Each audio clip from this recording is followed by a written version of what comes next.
Hi everyone, it's Lee. I'm here to tell you that the Politics Girl podcast will be adding a limited amount of Friday shows until the midterms to bring attention to as many essential races and issues as possible. So we will be Tuesdays and Fridays until November 8th, when I plan to celebrate, sleep, and then go back to a once-a-week schedule. Every vote, every voice, every dollar counts right now. I hope you'll join us as we fight for America. Let's just cut to the chase. Republicans are hypocrites. They're hypocrites. I'm there with you. A list of 25 things that they say. I think that might be a child. You were, okay, go answer your door. You were at the Republicans are hypocrites, and we will come right back.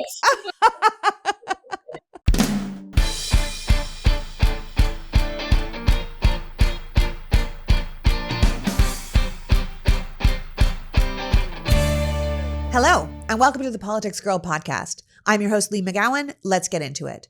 This is possibly one of our last episodes before the midterms, and I hope you not only have a plan to vote or have already voted, but you've convinced other people in your life to do so as well. This is not your father's midterms. This is not the time for low turnout or disinterest or platitudes like the party in power always loses seats. This election could quite possibly decide our fate as a nation.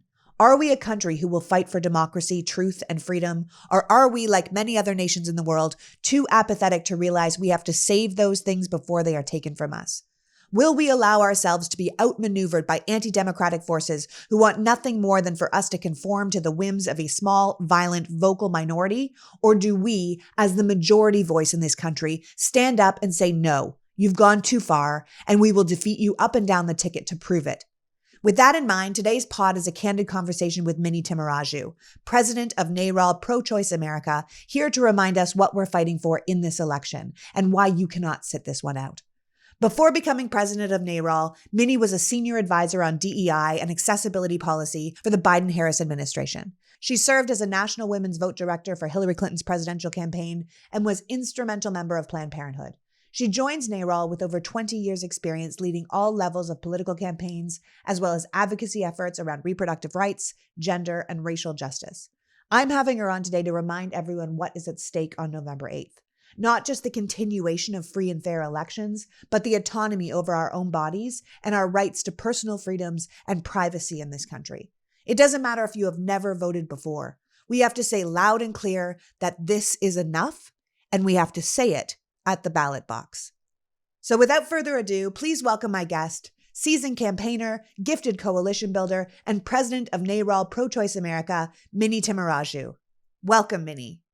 Thank you so much for having me, Lee. Oh, you know what? Thank you so much for joining me. I'm so glad you're here. This is such an important time in American history. And, you know, you've been deeply committed to sexual and reproductive health for decades, but this is a genuinely dangerous time in American history. And I just wanted to have you on so you could help me impart the seriousness of this moment onto our listeners.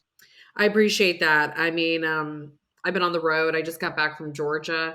And everywhere I go in the country, I have people come up to me telling horror stories about the state of affairs in this country. You know, Georgia has a 6-week ban in place, and I think it's just beginning to click for, you know, everyday Georgians, the impact on an already burdened healthcare system. So I can't think of a better time with the elections, like what? I think we're 34 days away. I'm losing track. 34 days or 33 days. Yeah, and when this airs, it'll be even closer. So We'll be closer. We'll be. Yeah. I can't think of a better time to amplify these issues, and really excited to have this conversation with you, but also reach your incredible listenership, who I know are super engaged, and I'm hoping are very actively campaigning and doing get out the vote, because as we're going to talk about the stakes in this election, I know we say every cycle is the most important election of our cycle of our lifetimes. But this very well could be for if only related to the issues of reproductive freedom and democracy. The fundamentals of our democracy are on the line, and they're deeply interconnected. Yeah, no, I don't think we can even pretend that this isn't the actual most important election of our lifetime, because democracy itself has never been on the ballot. And the amount of times we've talked about Roe being reversed, and now it really has been, and then it's going to be it's only going to snowball from here if we don't get it together. So no, I think this is exactly the moment. And I'm very proud of my listeners. I'm very proud of their passion. And I've always said it's important that we are responsible for our people. So if you're sitting here listening to this show and listening to this conversation with the two of us, you then go out and talk to your people, and then they talk to their people. And that's in many ways how we make real change in this country, where we all care and go out and do this. Now, I know people are familiar with Planned Parenthood, very familiar with Planned Parenthood. We hear about it all the time, but I don't think people are as familiar with NARAL. And so for those of you who don't know, what is NARAL Pro-Choice America, and what exactly do you guys do? It's a great question. And I'm a former Planned Parenthood alumni. I know you are. Yeah. And a former Emily's List alumni. So I know you've had LaFonza and Alexis, my dear sisters in the struggle. And Marvelous. we all work really, really closely together. I will say, I was really thrilled to join NARAL 11 months ago. It's been 11 months in this job. I joined a couple of weeks before the oral arguments in the Dobbs versus Jackson case. So it was really fortuitous timing. And it's been a bit of a roller coaster, but to say the least. NARAL is an exciting place to join, though, because what we get to do at NARAL is what I call, 360 advocacy. We're not a healthcare provider.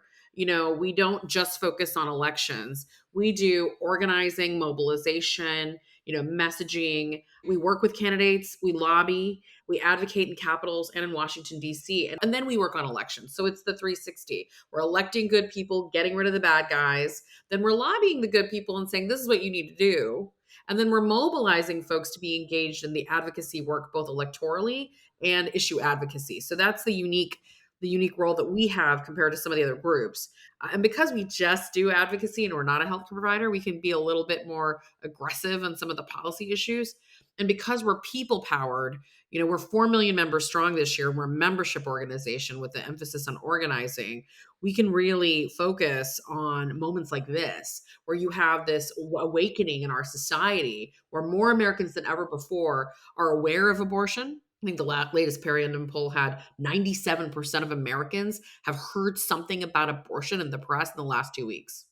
That is like a mind-boggling number, It right? So really is. the awareness levels are so high. This is a mobilization moment, and we were truly built for this moment, and that's what NARAL does.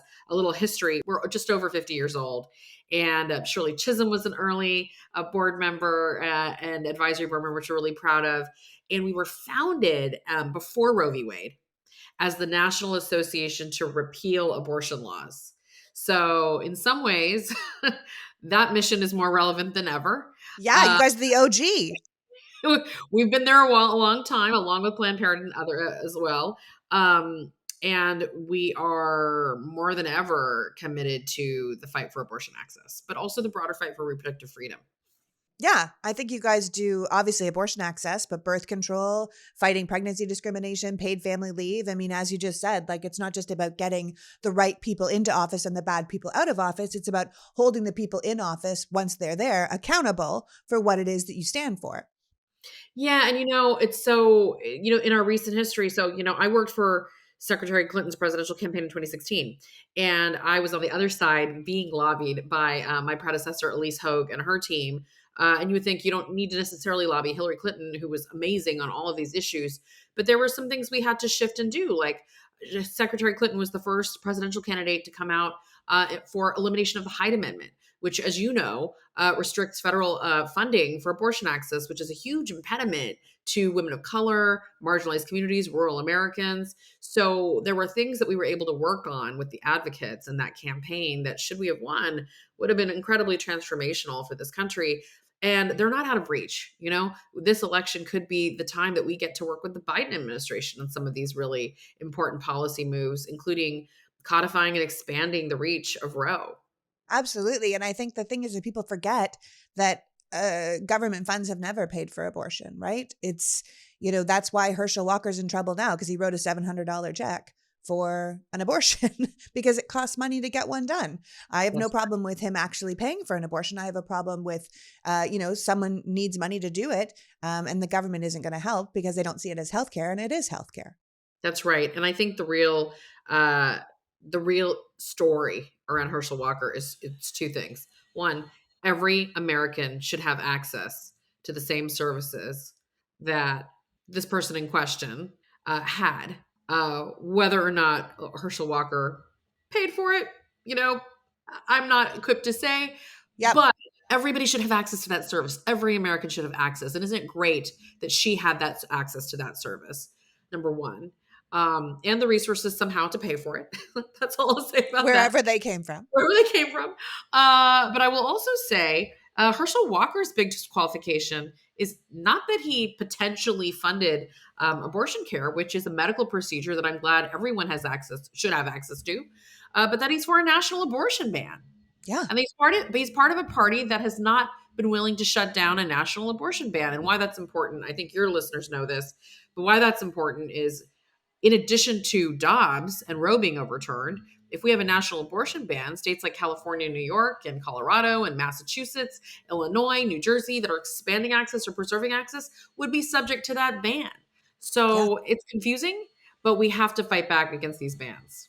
Oh, absolutely. I mean, when 8 in 10 Americans agree on something, you know it's a popular idea. And 8 in 10 Americans are united in their support for a legal right to abortion. So I don't even know what we're even doing here talking about a national ban.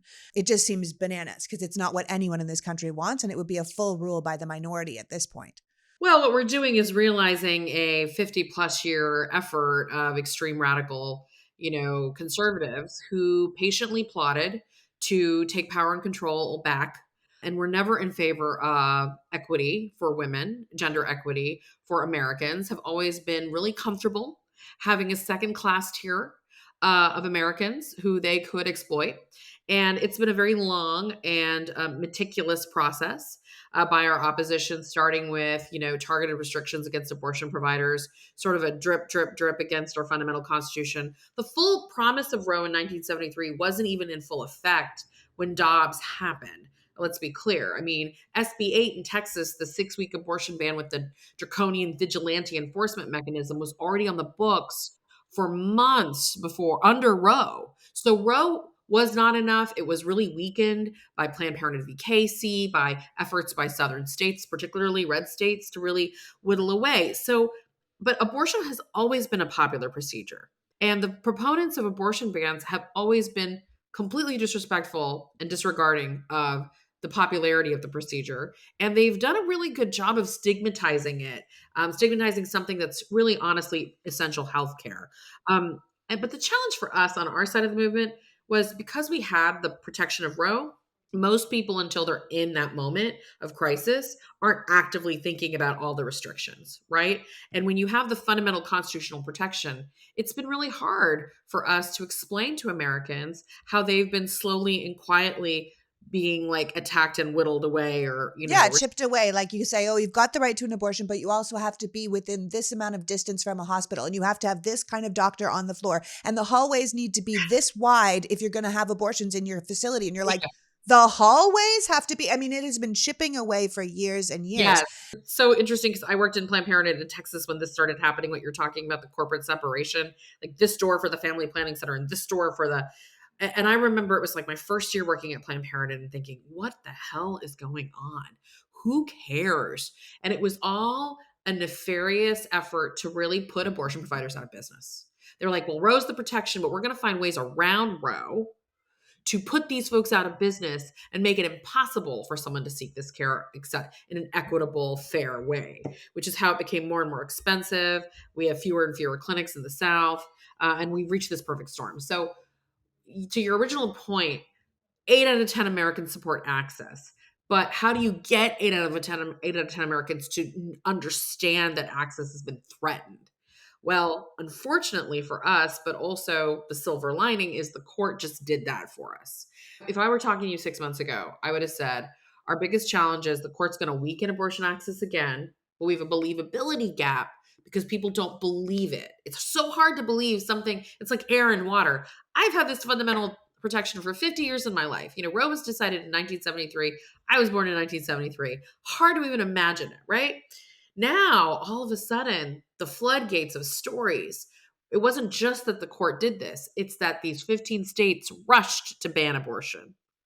And when they did that, it overreached. And in some cases, like Texas, on top of the 6-week ban, we have a total abortion ban. We now have the perfect storm of horrific stories coming out of all over the country. And this is waking the American people up. So it's not just 8 out of 10 Americans who are with us. It's 8 out of 10 Americans who are beginning to wake up to fight back. I think it's the gleeful response to Roe being overturned. The kind of like, what more can we do? How much worse can we make it? Because almost everyone agrees that politicians shouldn't get to make our personal, private, or reproductive healthcare decisions. We should be expanding our rights, not contracting them. Reproductive freedom isn't just about women. It's about how our society runs and values its citizens. If we have control over our own decisions and choices, or if someone else is in charge. And this affects everyone, men included, right? So we need to be very clear that this attack on our freedoms doesn't just stop at Roe. The Republicans were always the ones in line stating it was about states' rights, right? But they couldn't wait 3 months after reversing Roe to propose a national ban, right? And to be very clear to the people of America, or the people listening to this show right now, the Republican proposed ban of 15 weeks would be for the entire country, as you said. That's so like right. Even in California and New York and these very, very blue states, there would be no sanctuary states. There would be no place in the country where anyone who had a complication after 15 weeks would be able to get the proper care, because the government had already decided they would prefer the suffering and death of the pregnant person to an abortion. So the federal law would override state constitutions, state laws, every talking point you've ever heard about federalism. 15 weeks would be the maximum. But if states wanted to go further with 6-week bans or personhood laws, or outrightly criminalizing abortion, or throwing doctors in jail, putting women to death, even, we've heard this now, oh, women should be, it should have a death penalty for having an abortion. They could, because under this law, they could go further. Yeah. States would be free to make things worse, just not better. It's fascinating. So yes, absolutely. The 15-week ban, and it has limited and murky exceptions, by the way, which is another thing. Like, I've had folks say, well, 15, most abortions happen before 15 weeks, and, exceptions for health and safety, et cetera. And the Graham bill isn't even that clear regarding the exceptions. But I'll just make a fine point about that. Bans with exceptions don't work, and we're seeing it in real time. Bans are bans. Do you want a committee of hospital administrators making a decision about whether your miscarriage was actually a failed abortion, whether your pregnancy is truly life-threatening, what the timeline is for you to go into sepsis and possibly die because of your pregnancy? It's literally the death panels concept all over again, but this time it's real, and it's GOP perpetuated, because that's what they're doing already in this country. I don't want an insurer making a decision, or a panel of doctors. I want to make that decision for myself with the counsel of my trusted doctor and my own conscience. So it's the 15-week ban scenario is, first of all, it's ludicrous. It would absolutely undercut, as you said, a states' rights theory. But listen, our elected officials need to be retrained, and they need to be reminded that we will not tolerate these new draconian standards. They were getting away. But here's the truth. This is what I think is going on with this is my take on what Lindsey Graham did. A lot of people are like, that was a really stupid move. How on earth are they pushing an abortion ban when folks like Blake Masters are scrubbing their website of abortion? And I'm like, number one, they're deeply arrogant. They got away with so much crap. They got away with so much of this bad behavior for so long without being called out. They truly don't believe they're going to be held accountable. Even now that every poll after poll shows that Americans are outraged, they don't really believe it. They're not really buying it. And number two, I think cynically, and smarter feminist thinkers than me that have said it, they're just providing political cover so that some of their leadership can pretend to be against the ban, the national ban, and pretend to be moderate when privately they're pushing these bans in their own states.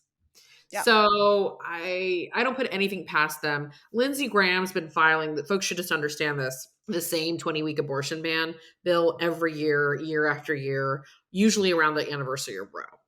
So this is not a completely shocking thing. It's almost exactly the same bill. He just changed it to 15 weeks. So that's the funny part. Oh, you always filed a 20-week ban, and now you're going to file a 15-week ban? Okay. He's shaking it up. He's shaking it up, Minnie. But listen, he works really, really closely with Susan B. Anthony List, which is, a very strong, powerful national organization that fuels a lot of anti-abortion policy across the country and has already dumped over $70 million in targeted Senate races. Yeah, it's the Slytherin Planned Parenthood. don't think these people aren't sophisticated. They have a strategy. They're trying to fool the American people. And the good news is, again, so many on our side have woken up and are paying attention. Yeah, well, I think trying to fool the American society has worked very well. I mean, like you said, this is a targeted 40-year attack that they have, chipped away at for years, and they've been successful. We have to give them credit for their success, and we have to learn from their success that you don't necessarily get results immediately. You have to continue to work at something when you believe in it. And I think it's good that people are finally waking up that these are rights we have to fight for, because we need to be really clear that abortion rights, privacy rights, reproductive freedom, it's all tied to democracy. I mean, Absolutely. we either have rights or we don't. We are either owned by our state or we are free people. And we were talking about Roe, people always say, well, what's the middle ground? Like, can't we just compromise? And I think people have forgotten that Roe itself was a compromise, right? There were a lot of rules in Roe. This Oh, was yeah. not some sort of free for all abortion palooza. That's just categorically false, right?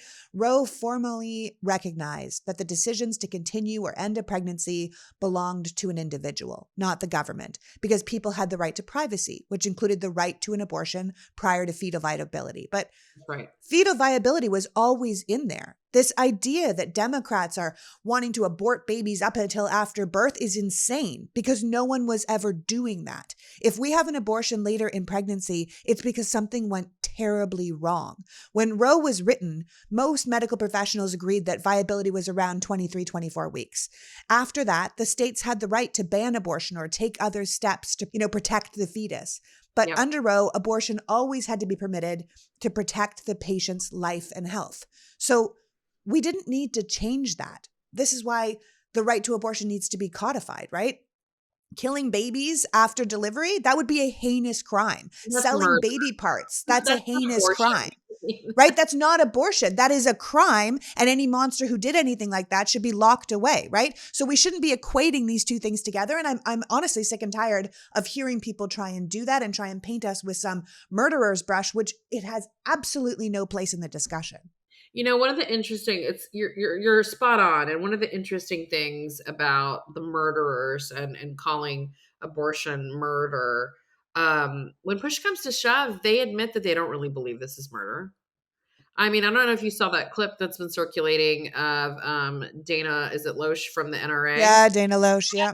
And that video where she says she doesn't really care if Herschel Walker paid for an abortion or, aborted anything. She used some weird analogy. I don't care if he Yeah. aborted Baby eagles, I think is what she baby went with. eagles. I don't care if he aborted baby eagles. I just want control of the Senate.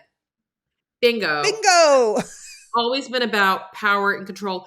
They don't, well, first of all, Dana Loesch doesn't care about murdering anybody because she actually represents an organization that murders people. Sorry, editorial comment. Ta-da. I mean, bizarre. But to be clear, I mean, they are not worried about this being murder because they don't actually believe that. Or majority of Americans certainly don't. This is the kind of inflammatory, incendiary rhetoric they've used to scare a lot of moderate, sensible folks from engaging in the debate. Let's be candid. They've created a whole stigma around even talking about abortion in the public sphere, which has really disabled our side from full-throatedly, advocating for abortion in the public square. And it's made abortion for a very long time until recently, something that we only talked about in hushed tones. And that our side, up until recently, felt the need to constantly, qualify. Well, quote unquote, safe, legal, and rare, which we've stopped saying for a very long time. And there's a reason why. Because abortion shouldn't just be when it's safe, legal, and rare. We always want it to be safe. And of course, we would like it to be legal. But who's to say what should be rare or not rare? Rare indicates some sort of stigma. If it's a healthcare procedure and it's done for reasons that are medically relevant to the person who needs the procedure, whose business is it? Whose business is it who has an abortion? So, but they've really put us in a corner as a society. And now I will say there's incredibly smart work that's been done by our colleagues in the larger reproductive justice movement, really led by women of color, really led by younger women who were very, very clear that they were sick and tired of abortion stigma. They wanted the larger organizations, including mine, to stop referring to things in such, compromised terms, to stop equivocating for abortion and be really just open about it. and to be much more aggressive about storytelling, right? That more and more Americans who are willing to share their abortion stories and talk about abortion, and that includes men who can talk about how abortion changed their life, how their partner's abortion opened up a whole world of opportunities for them that they wouldn't have had without abortion.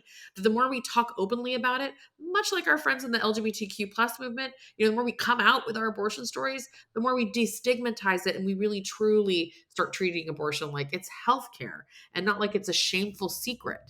Is my appendectomy a shameful secret? It's a procedure.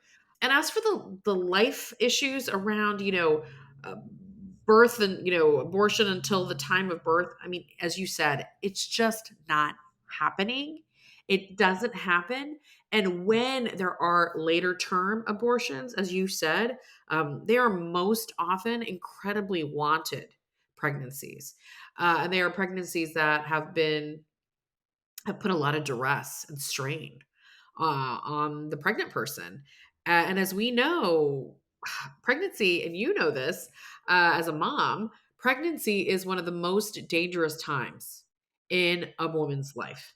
So nobody's carrying a baby to that, no one's carrying a fetus to that stage of, viability, to your point, and then making a willy-nilly decision. And that's never been the standard of care in this country. And that was definitely not what it was under Roe. So 100% wholeheartedly agree. But I also think we can't fall into the trap of letting our opponents use language like all the way up to birth. When a reporter asks me questions like that, I try to really aggressively push back and say, that's not a real thing. Let's talk about what's really happening. That's a great way of looking at it. The Just like real shut it down. That's you not a real have to thing. pivot. No one is doing that. Let's not go into this entire discussion. It is, and then go back to it is healthcare. It is necessary. It is, the right of each individual to make these decisions for themselves. And now that we have so much really amazing coverage, really incredible work being done by investigative journalists, like really tracking down some of the most egregious stories about how bans are affecting, everyday Americans, we have a lot of data points to point to about why abortion is necessary healthcare. All right, Minnie, this is all great stuff. Let's just take a break for a second and thank the sponsors that made this conversation possible. And we'll be right back after this with Mini Timmaraju. Today's pod is brought to you by Third Love. Third Love makes bras, underwear, activewear, sleep, and loungewear. In fact, I was just wearing Third Love yoga pants yesterday, and about 4 people stopped to give me a compliment. The thing about Third Love is that they're all about fit. Whether that's your bras, your exercise clothes, or even what you sleep in, they care about how it feels and fits on your body. Their stuff also looks super cute. I always end up talking about Third Love bras because they're my favorite bras. They don't slip, they don't gape, they just fit the way they should fit, and they're incredibly comfortable. The strap doesn't fall off your shoulder, the back doesn't ride up, they make half cup sizes. As they say on their site, it's not your boobs that are the problem, it's the bra. You need a fit that works for you. But it's the same with their sleep and exercise wear. I was wearing a pajama set from them the other day, and I walked by my teenage son, and he was like, "What is that?" And I was like, "What is what?" Teenagers are weird. I wasn't sure what I'd done wrong. And then he was like, "What are you wearing?" And I said, "Pajamas." And he was like, "Those are cool." So, there's that. Third Love has over 100,000 5-star reviews. Their number one bra is the 24/7 t-shirt bra. But even if you go to the site for their bras, there are a million other things to look at. Joggers, shorts, robes, matching yoga sets, exercise bras. Honestly, this company knows what they are doing. So don't get stuck with a bad bra or uncomfortable exercise clothes ever again. Returns and exchanges are free for 60 days, and Third Love has a team of expert fit stylists available to answer all of your questions. And if you want to feel good about shopping, know that Third Love is also the largest donor of undergarments in the US. Partnering with organizations across the country, they have donated over $40 million worth of products to people in need. It's a fantastic company with a fantastic product. So ditch your bad bras and ill-fitting leggings and get ones that make you feel and look great. Upgrade today and get 20% off your first order at thirdlove.com/politicsgirl. That's 20% off your first order at thirdlove.com/politicsgirl. You won't be disappointed. My flippin' teenager gave me a compliment. Can you get any better than that? I talked about Uncommon Goods last week, but if you didn't hear that episode, I want you to know that Uncommon Goods is a truly remarkable place to find original gifts for anyone on your list. Uncommon Goods looks for products that are high quality, unique, and often handmade right here in the US. The site has the most meaningful, out of the ordinary presents for you to give anyone. I've been using Uncommon Goods as my go-to shopping place for unique gifts for years. They have everything from seasonal decor for your house, to stocking stuffers, to personalized gifts so you can give the absolutely most thoughtful gift imaginable. They've set up their website to shop by price, by recipient, by category, or by occasion. They make it so easy to find a gift you can be proud to give. They even have corporate gifts when you need to give a whole bunch of gifts and you don't want to give some terrible gift basket. And Uncommon Goods also has uncommon experiences, which is like virtual classes, tarot card readings, cooking, and mixology. Because sometimes you don't want to give a thing, you want to give an experience. And you can do that from this site as well. I promise if you go to uncommongoods.com, you're going to find yourself down a rabbit hole of amazing ideas. I often get lost on the site. It's really a one-stop shop for something special. Plus, it's really fun to go through all this stuff and get some great ideas. So get 15% off your next gift at uncommongoods.com/politicsgirl. That's uncommongoods.com/politicsgirl for 15% off. Don't miss their limited time offer. Uncommon Goods, because as they say, we're all out of the ordinary. I think ultimately it comes back to privacy, right? Because if we're able to strip one half of the population of their freedoms, their right to make decisions for their own lives, to control their own bodily autonomy, simply because this current far-right Supreme Court says it's not in the Constitution, then where does that line of reasoning end? A lot of things aren't in the Constitution. Women aren't in the Constitution. Marriage isn't in the Constitution. I mean, for being honest, automatic weapons aren't in the Constitution. But with the Dobbs decision, the Supreme Court has opened anything under the protection of the 14th Amendment, which specifies the individual's right to privacy, to being overturned. And if you can just reverse 50 years of precedent and make women slaves to their own body, what stops you from reversing other decisions that fall under that same amendment? Yeah, look, I mean, very little stops you. So I think the bigger crisis you're pointing to regarding democracy is really the court. And what are we going to do about the court? So I think, a lot of us are engaging in a lot of tough conversations. By us, I mean the advocacy, civil rights, human rights, reproductive rights, progressive caucus folks on the Hill, really being thoughtful about what's next. What actual limitations can we put on the court? Congress can put limits on the court, and they have before. Congress can expand the court. There are ethics reform issues. There are term limits. I think everything has to be on the table. This is a 5 alarm fire. And when you have a court that is so blatantly disregarding not just the American people's public opinion, which is not necessarily their, modus operandi for how they make decisions, but it's definitely a factor. But when they've been so disrespectful and blatantly disregarding their own precedent in such a shocking way, it's really time for us to put pressure on our friends in Congress to use every tool in their toolbox to figure out what we can do about it with this court. I mean, it's really scary. The I think they're having a very serious legitimacy problem. I don't know how long we're Absolutely. supposed to believe that they are in charge of our laws, these 9 people. I think that they are aware of it and they're beginning to show some cracks. I think we've seen that in some of the public statements and conversations. At the end of the day, it's tough for us as progressives, right? Because we truly believe in the sanctity of the courts. Particularly, for me as like a woman of color of a certain age in this country, my civil rights, my immigration status, like so many fundamental things that allowed me and my family to come to the United States and enjoy all these freedoms, they emanated from some of the most important historical court cases that this Supreme Court, decided. So, I can directly trace my existence as an American to the power and the grace of this court, but we don't have that court anymore. And we've got to really question whether it's functioning to its best capacity. I will say that I think this Congress and this president deserve a lot of credit for tackling one of the root causes, which is the pipeline. And they've nominated and put forth so many amazing, diverse, really strong jurists to the federal bench who have real life experience on the ground litigating and advocating for these exact issues, that I think we're about a decade away from having some amazing high level court judges, but it still won't be enough because this court is a young court and they're lifetime appointees. So we got to figure out something to put some Yeah, checks we in. do. I mean, people have said that this court is closer to the Dred Scott court than the Loving court. And I think that's pretty true. Unbelievable. That's like terrifying. That should terrify everyone. It should terrify everybody, but I also think it's really essential that we do use every tool in our toolbox. And I know that term limits are very hard because the lifetime appointment is written into the Constitution, but the amount of justices is not written into the Constitution. It has changed multiple times. We only think it has to be 9 justices because it has been for the past 150 years, but it also was made 9 justices to match the number of federal districts, the federal appeals districts. And now there are 13 federal appeals districts. So if we want to be consistent with what we have done in the past, then we should be adding 4 more justices. I'm personally of the belief that we should have, and I know this sounds bananas, I believe we should have 27 justices. And this is why. I think we should have either 3 courts of 9 or 2 courts of 13 plus an extra.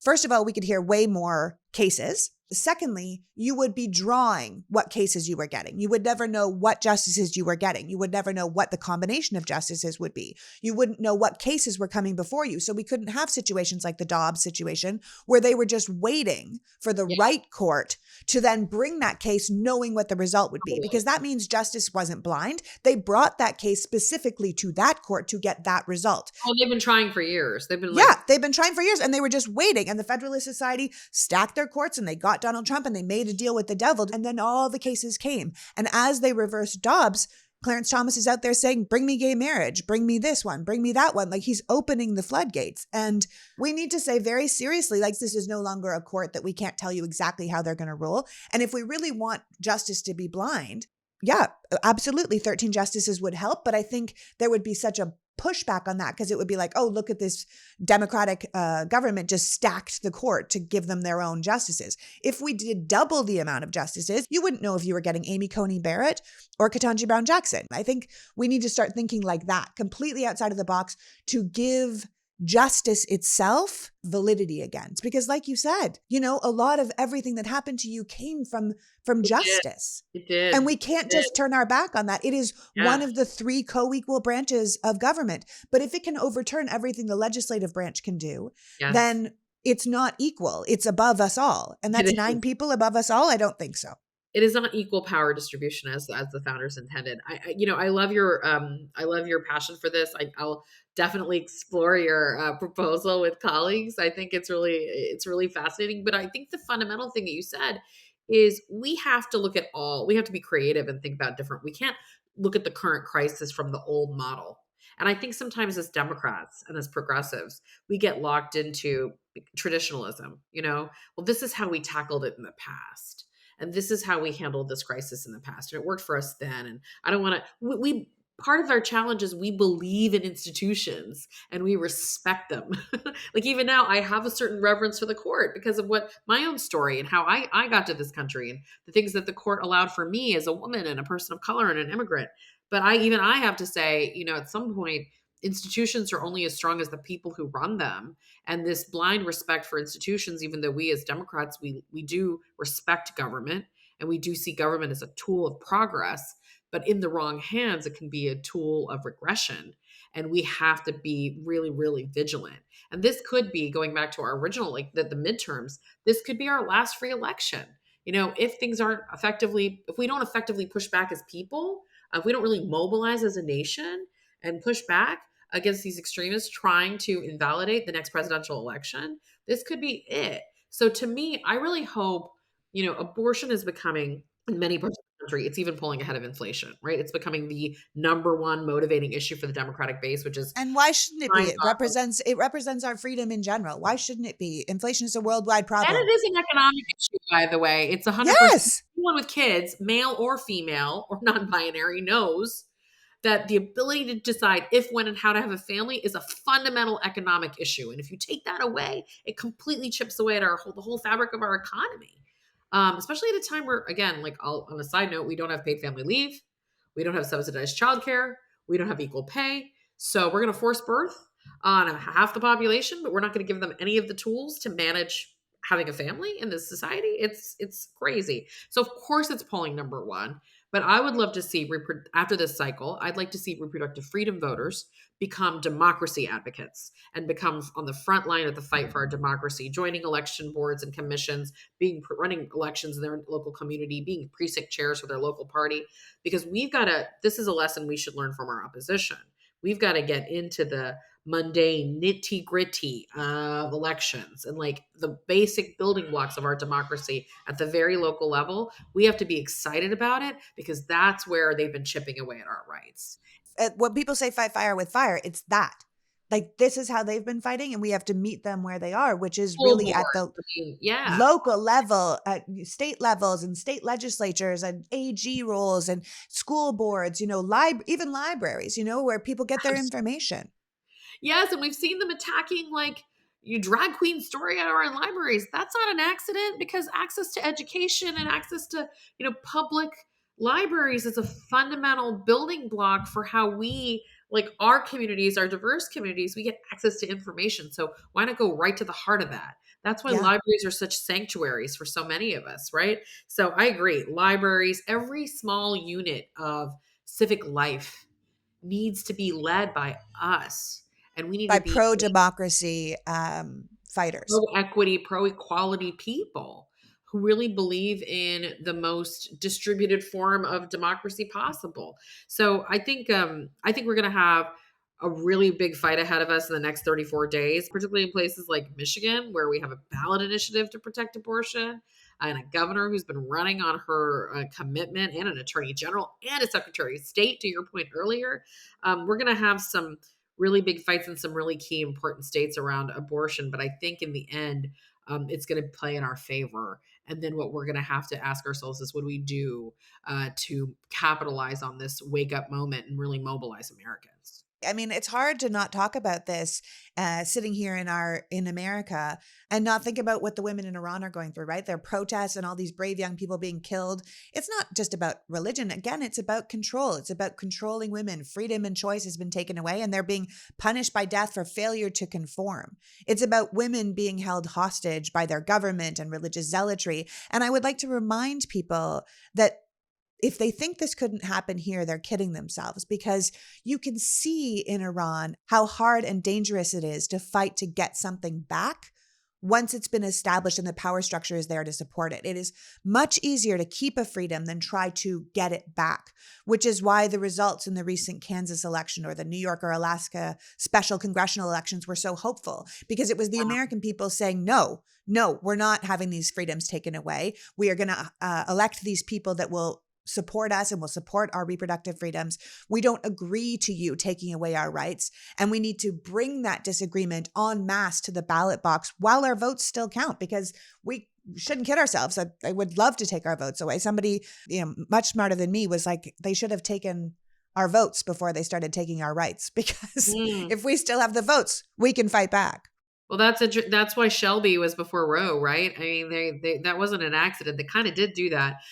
Speaking of the Iran, I have some. First of all, there's an incredibly vibrant Iranian American community in this country, and I've got some dear friends who are Iranian immigrants who came, during the first wave of extremist conservatism taking over the country, who are in their late 30s, early 40s, and remember.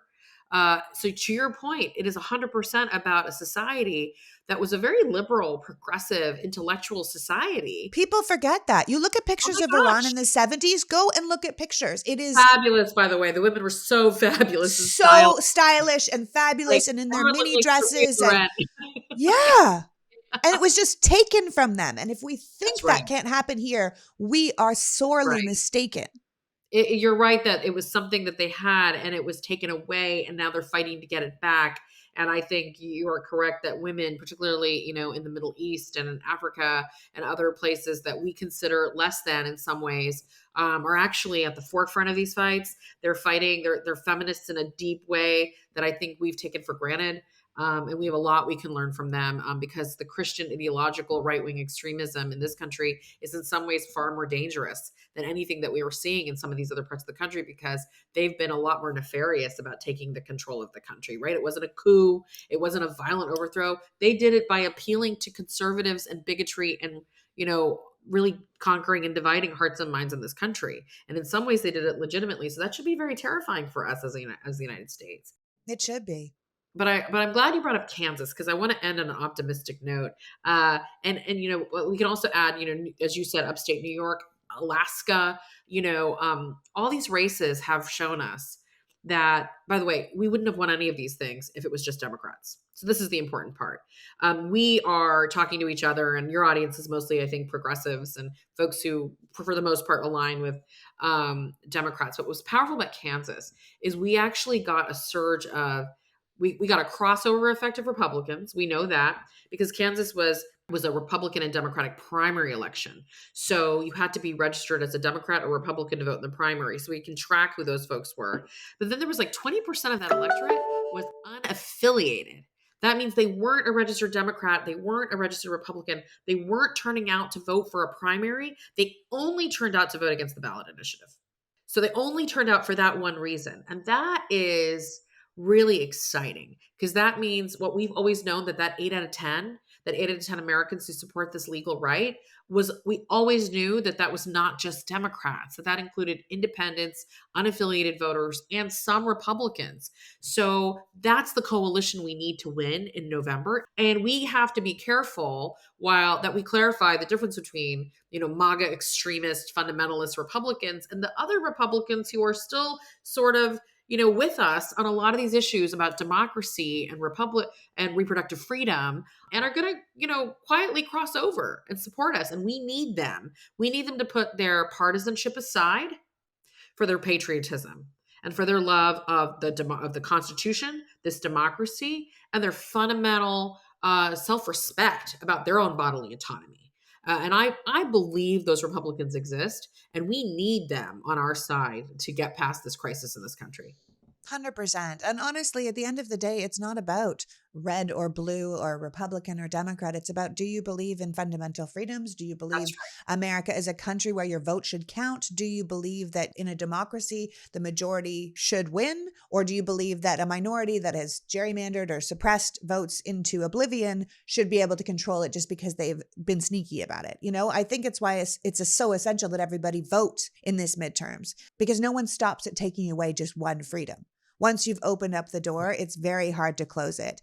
And I don't think we want to turn women into victims of the states or doctors into breakers of the law, or go backwards in time where our health and our rights are secondary to our society's norms or desires or how they want it to be. I think we need to really stand up. And it doesn't matter what letter has always been beside your name. You either believe that or you don't.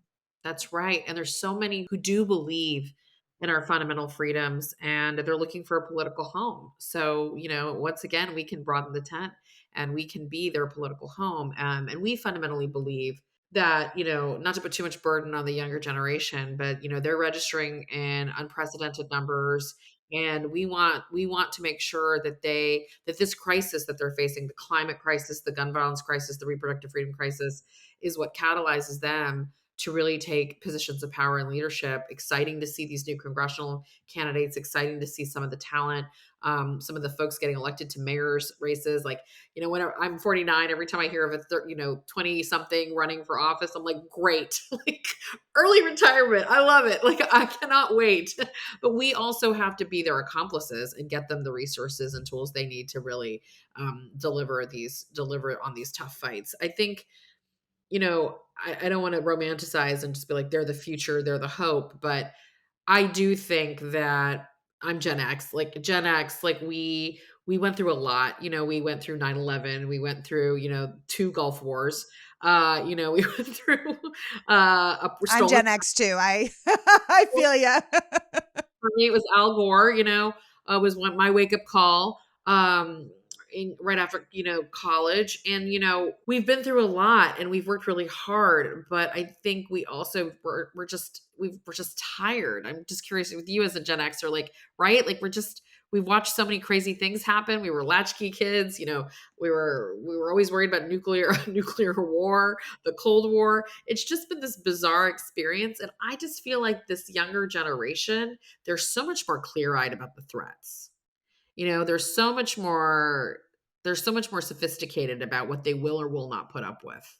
Yeah, look, I will romanticize the younger generation. I think they are absolutely the future. If I look at, I know your kids are 3, my kid is 14. And when I talk to him and his friends, these kids will be able to vote in the next midterms, right? Like this is Cannot wait. this is unbelievable. And they are so open-minded. They are so fresh in their ideas. Somebody told me once, don't ask your kid what they want to be when they grow up. Ask them what problem they want to solve.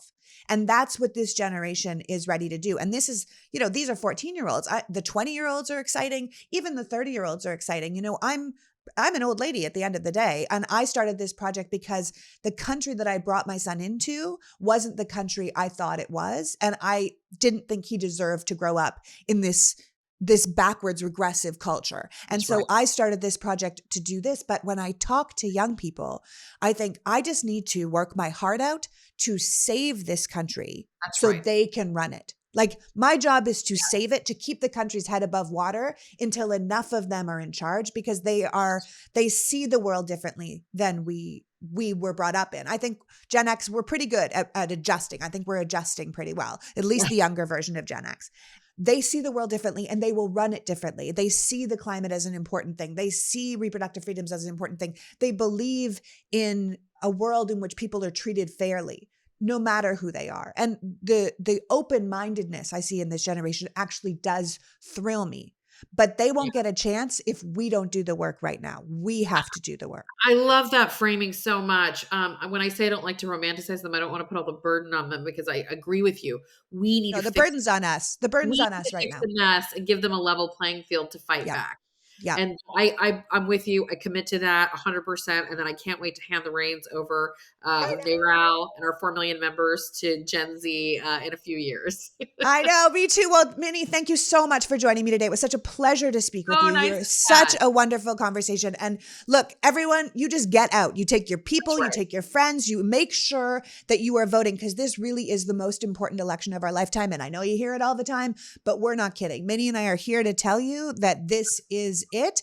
And we want to save it for the future. We want to make it better. And it does not stop at the midterms. The work will continue, but we need to give the Democrats and people who believe in real freedom the power to continue this work. And I think if we do that, we will see the government actually working for good. And once we can see that, then I think it can really give people a lot of hope.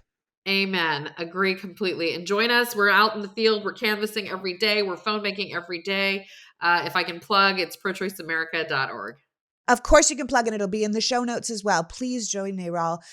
They are a wonderful organization and they're really out here fighting the good fight and keep holding people accountable.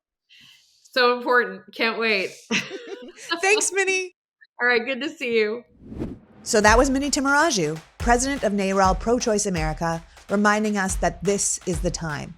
We fight now to save the future for ourselves and the generations to come. Reproductive freedom isn't just about abortion access. It's about how we think our society should function. Do our most fundamental decisions belong to the government, or do we believe they belong to us? Ultimately, it all comes back to democracy, and if our voices are heard and respected, or if we are controlled and silenced. We have to fight back now, while we still can, and vote in numbers that leave no question as to what kind of country we want to be living in. This isn't about being a Republican or a Democrat. This is about being American and the values and freedoms we believe being a citizen of this country should afford us. I want to thank Minnie for joining me today and you for caring enough about democracy to be here. Now, make a plan to vote and take someone with you. Until next week, PGM. The Politics Girl podcast is written and performed by me, Lee McGowan, in partnership with the Midas Media Network, and produced and edited by Happy Warrior Entertainment. All rights reserved.